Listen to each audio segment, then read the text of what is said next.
नमरूद एक ताकतवर बादशाह था जो एक वसी सल्तनत पर हुकूमत करता था। उसके पास बेशुमार दौलत, मजबूत लश्कर और कामिल इख्तियार था, जिसकी वजह से वो मगरूर हो गया। आहिस्ता आहिस्ता उसका गुरूर इस हद तक बढ़ गया कि उसने खुद को सिर्फ बादशाह नहीं बल्कि खुदा समझना शुरू कर दिया। उसने लोगों को हुक्म दिया कि वो उसकी इबादत करें और जो इनकार करता उसे सख्त सजाओं की धमकियां दी जाती। उसका दिल सख्त हो चुका था और वो ये भूल गया था कि असल ताकत सिर्फ अल्लाह ताला के पास है।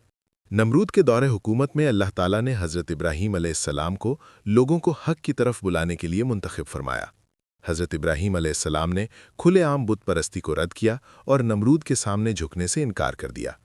जब हज़रत इब्राहीम अलैहिस्सलाम को नमरूद के दरबार में पेश किया गया तो नमरूद ने तमस्खुर से कहा कि वो ज़िंदगी और मौत देने की ताकत रखता है। उसने इस दावे को साबित करने के लिए एक कैदी को आज़ाद कर दिया और दूसरे को कत्ल कर दिया। हज़रत इब्राहीम अलैहिस्सलाम ने निहायत सुकून से जवाब दिया कि अल्लाह ताला सूरज को मशरिक़ से निकालता है, अगर तुम वाकई ताकत रखते हो तो उसे मगरिब से निकाल कर दिखाओ।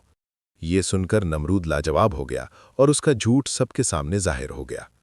इस जिल्लत और गुस्से में आकर नमरूद ने हज़रत इब्राहीम अलैहिस्सलाम को सज़ा देने के लिए एक बहुत बड़ी आग जलाने का हुक्म दिया। आग के शोले आसमान को छूने लगे और उसकी तपिश नाकाबिले बर्दाश्त थी।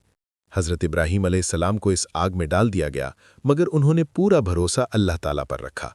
अल्लाह के हुक्म से आग ठंडी और सलामती वाली बन गई और हज़रत इब्राहीम अलैहिस्सलाम उसमें से बिल्कुल महफूज बाहर आ गए। ये मंजर देखकर लोग हैरान रह गए कि नमरूद की सारी ताकत अल्लाह की कुदरत के सामने नाकाम हो गई। इस मौजज़े को अपनी आंखों से देखने के बावजूद नमरूद का गुरूर ख़त्म न हुआ। इस्लामी रिवायात के मुताबिक बाद में अल्लाह ताला ने नमरूद को एक ऐसी चीज़ के ज़रिए हलाक किया जिसका उसने कभी तसव्वुर भी नहीं किया था, एक मामूली सा मच्छर। वो मच्छर उसके जिस्म में दाखिल हो गया और उसके लिए शदीद अजाब का सबब बन गया। ये इस बात की याद दहानी थी कि इंसान चाहे कितना ही ताकतवर क्यों ना हो, अल्लाह ताला के सामने वो निहायत कमज़ोर है। यूं एक जालिम और मुतकब्बिर बादशाह का अंजाम इबरतनाक हुआ, जबकि हज़रत इब्राहीम अलैहिस्सलाम हमेशा ईमान, जुर्रत और अल्लाह पर कामिल भरोसे की अजीम मिसाल के तौर पर याद रखे जाते हैं।